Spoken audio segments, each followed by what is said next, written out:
విజయవాడ జైల్లో ప్రస్తుత రిమాండ్ ఖైదీగా ఉన్న ఏపీ గనుల శాఖ మాజీ డైరెక్టర్ వెంకటరెడ్డి బెయిల్ పిటిషన్పై విచారణను ఏసీబీ కోర్టు ఈ నెల 18కి వాయిదా వేసింది. వెంకటరెడ్డి బెయిల్పై బయటికి వస్తే మైనింగ్ కుంభకోణంలో ప్రధాన పాత్రధారులను ప్రభావితం చేసే అవకాశం ఉందని, కాబట్టి బెయిల్ పిటిషన్ రద్దు కోరుతూ తమ శాఖ తరపున వాదిస్తామని ఏసీబీ వర్గాలు అంటున్నాయి. వైఎస్ఆర్సీపీ ప్రభుత్వ హయాంలో 2566 కోట్ల ఇసుక కుంభకోణం జరిగిందంటూ కేసు నమోదు చేసిన అవినీతి నిరోధక శాఖ అప్పట్లో గనుల శాఖ డైరెక్టర్ గా పనిచేసిన విజి వెంకటరెడ్డిని ఈ ఏడాది సెప్టెంబర్ 26న అరెస్టు చేశారు. జ్యుడిషియల్ కస్టడీలో ఉన్న ఆయన్ను కోర్టు అనుమతితో 3 రోజుల పాటు తమ కస్టడీలోకి తీసుకొని ఏసీబీ అధికారులు విచారిస్తున్నారు. అక్టోబర్ మొదటి వారంలో జరిగిన విచారణకు ఆయన పూర్తి స్థాయిలో సహకరించలేదని, ఇసుక కుంభకోణానికి సంబంధించి కర్త కర్మ నేను కాదు, నేను కేవలం క్రియను మాత్రమే అని వెంకటరెడ్డి చెప్పారంటూ మీడియాలో కథనాలు వస్తున్నాయి. అయితే ఆ కర్త ఆ కర్మ ఎవరనే మాత్రం నిందితుడు నేరుగా చెప్పలేదని ఏసీబీ అంటోంది. కానీ తమ వద్దనున్న ఆధారాలు, తాము చేసిన విచారణలో బయటికి వచ్చిన కొందరు గత ప్రభుత్వ పెద్దల పేర్లను ప్రస్తావించినప్పుడు వెంకటరెడ్డి స్పందించిన తీరు ఆధారంగా ఉన్నతాధికారులతో చర్చించి మరికొందరి పేర్లను నిందితులుగా చేర్చాలని ఏసీబీ నిర్ణయించినట్లు ఆ శాఖ ఉన్నతాధికారి ఒకరు తెలిపారు. వెంకటరెడ్డి చర్యలతో రాష్ట్ర ఖజానాకు 2566 కోట్ల మేర నష్టం వచ్చిందని కోర్టుకు సమర్పించిన రిమాండ్ రిపోర్ట్లో ఏసీబీ పేర్కొంది. ఆంధ్రప్రదేశ్ లో టీడీపీ కూటమి ప్రభుత్వం జూన్లో కొలువుదీరగా జూలైలో ఇసుక కుంభకోణం వెలుగులోకి వచ్చింది. వెంకటరెడ్డి మైన్స్ డైరెక్టర్ గా ఉన్న కాలంలో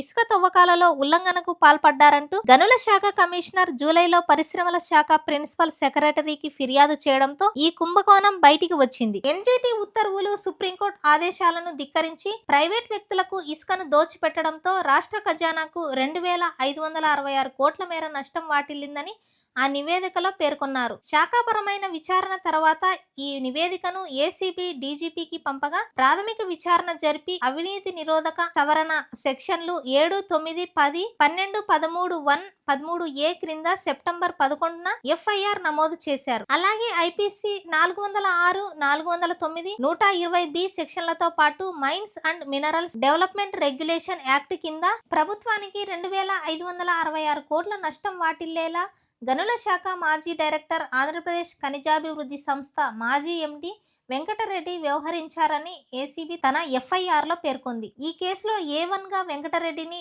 A2 గా జేపీ పవర్ వెంచర్స్ ప్రతినిధి అనిల్ ఆత్మారాం కామత్ గా, A3 గా ప్రతిమ ఇన్ఫ్రాస్ట్రక్చర్ ప్రతినిధి పి అనిల్ కుమార్, A4 గా జేసీకేసీ ప్రాజెక్ట్ అండ్ వర్క్ ప్రతినిధి ఆర్ వెంకట కృష్ణారెడ్డిపై ఏసీబీ కేసు నమోదు చేసింది. అలాగే జయప్రకాష్ పవర్ వెంచర్స్ లిమిటెడ్ ను A5 గాను, ప్రతిమ ఇన్ఫ్రాస్ట్రక్చర్ లిమిటెడ్ హైదరాబాద్ ను A6 గాను, GCKC project and work private limited ను A7 గా ఏసీబీ పేర్కొంది. ఇసుక త్రవ్వకాలలో అక్రమాలు, అవినీతిలో గనుల శాఖ మాజీ డైరెక్టర్ వెంకటరెడ్డిది నేరపూరిత కుట్రేనని న్యాయస్థానానికి ఏసీబీ తెలిపింది. వెంకటరెడ్డి చర్యలతో రాష్ట్ర ఖజానాకు 2566 కోట్ల మేర నష్టం వచ్చిందని కోర్టుకు సమర్పించిన రిమాండ్ రిపోర్ట్ లో ఏసీబీ పేర్కొంది. 47 పేజీల ఆ రిమాండ్ రిపోర్ట్ లో ప్రాథమిక విచారణలో ఏసీబీ గుర్తించిన అంశాలు, అక్రమాల గురించి ప్రస్తావించింది. వైఎస్ఆర్సీపీ ప్రభుత్వ హయాంలో ఇసుక త్రవ్వకాలు, సరఫరా, విక్రయాల కాంట్రాక్ట్ దక్కించుకున్న జయప్రకాష్ పవర్ వెంచర్స్ లిమిటెడ్ ప్రభుత్వానికి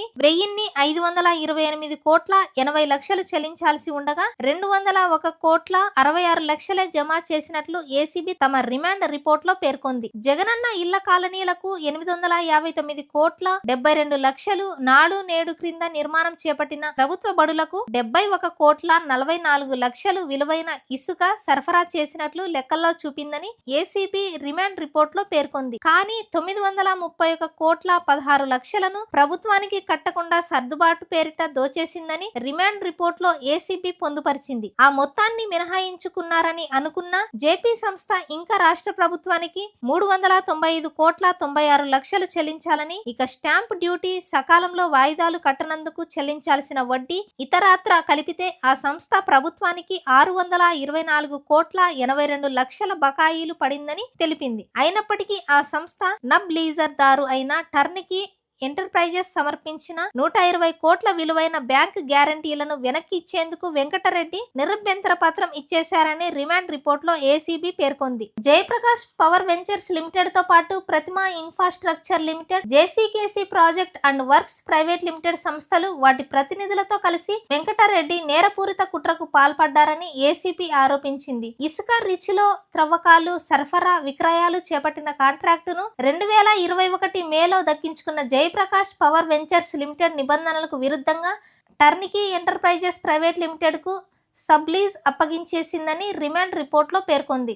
2 ఏళ్ల పాటు కార్యక్రమాలన్నీ టర్నికీకే నిర్వహించిందని, టెండర్ నిబంధనలకు విరుద్ధమైన ఈ వ్యవహారానికి వెంకటరెడ్డి అక్రమంగా అనుమతులిచ్చారని పేర్కొంది. ఇక 2023 డిసెంబర్లో ఇసుక కాంట్రాక్టు దక్కించుకున్న జీసీకేసీ మరియు ప్రతిమా సంస్థలు ఇసుక రీచ్ల లీజు హద్దులు దాటేసి మరీ భారీ యంత్రాలతో త్రవ్వకాలు జరిపారని తెలిపింది. అనుమతించిన లోతుకు మించి త్రవ్వేశాయని, పర్యావరణ అనుమతులు లేకుండానే ఇష్టానుసారంగా త్రవ్వకాలు చేపడుతున్నారని తెలిపింది. జిల్లా స్థాయి ఇసుక కమిటీల నివేదికలో ఈ విషయాలన్నీ స్పష్టంగా ఉన్నాయని, వెంకటరెడ్డి సహకారంతోనే ఈ అక్రమాలన్నీ నిరాటంకరంగా సాగాయని వివరించింది. ప్రభుత్వానికి జేసీకేసీ సంస్థ 155 కోట్ల 32 లక్షలు, ప్రతిమా ఇన్ఫ్రాస్ట్రక్చర్ 147 కోట్ల 90 లక్షలు రాష్ట్ర ప్రభుత్వానికి బకాయి పడ్డాయని పేర్కొంది. ఇసుక త్రవ్వకాల లీజు ఒప్పందం, రిజిస్ట్రేషన్, స్టాంప్ డ్యూటీ, ఇతర చట్టబద్ధమైన రుసుముల కింద ఈ 2 సంస్థలు 30 కోట్ల 63 లక్షలు ప్రభుత్వానికి చెల్లించాల్సి ఉన్నా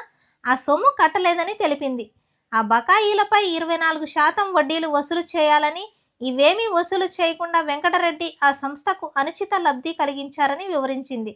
కొత్త ప్రభుత్వం రాగానే ఈ 3 సంస్థలను కలిపి 717 కోట్ల 32 లక్షల జరిమానా విధించిందని ఏసీబీ రిమాండ్ రిపోర్ట్లో వెల్లడించింది. ప్రైవేట్ సంస్థలకు ఇసుక త్రవ్వకాల కాంట్రాక్ట్ అప్పగించక ముందు ఏపీఎండీసీ తవ్వి తీసిన 130 కోట్ల 73 లక్షల ప్రకాశం బ్యారేజ్ వద్ద డ్రెడ్జింగ్ ద్వారా త్రవ్వి తీసిన 32 కోట్ల 24 లక్షల విలువైన ఇసుకను వెంకటరెడ్డి జేపీవీఎల్ కు అప్పగించేశారని ఏసీబీ తన రిమాండ్ రిపోర్ట్లో ప్రస్తావించింది. ఇసుక రీచుల్లో ఉన్న ఏపీఎండీసీకి చెందిన 27 కోట్ల 35 లక్షల విలువైన వే బ్రిడ్జీలు, సీసీటీవీ కెమెరాలు, కంప్యూటర్లు, ఇతర పరికరాలన్నిటినీ అప్పట్లో జేపీవీఎల్ కు అప్పగించారని తెలిపింది. జేపీవీఎల్ ఇసుక త్రవ్వకాలు, విక్రయాల కాంట్రాక్ట్ గడువు 2023 మే నెలలోగా ముగిసిన నవంబర్ వరకు ఆ సంస్థే అనధికారికంగా త్రవ్విందని వెల్లడించింది. ఈ అక్రమ త్రవ్వకాలకు వెంకటరెడ్డి సహకరించారని, ఆ సంస్థ 836 కోట్ల 47 లక్షల విలువైన 45 లక్షల 62 వేల టన్నుల ఇసుక అక్రమంగా తవ్వేసిందని రిమాండ్ రిపోర్ట్లో పొందుపరిచారు. ఆన్లైన్ పర్మిట్లు జారీ చేయాలనే మార్గదర్శకాలు ఉండగా జేపీవీఎల్ వాటిని పాటించకుండా మాన్యువల్ లావాదేవీలు నిర్వహించిందని, అయినా వెంకటరెడ్డి ఎలాంటి చర్యలు తీసుకోకుండా అక్రమాలకు వెన్నుదన్నుగా నిలిచారని తెలిపింది.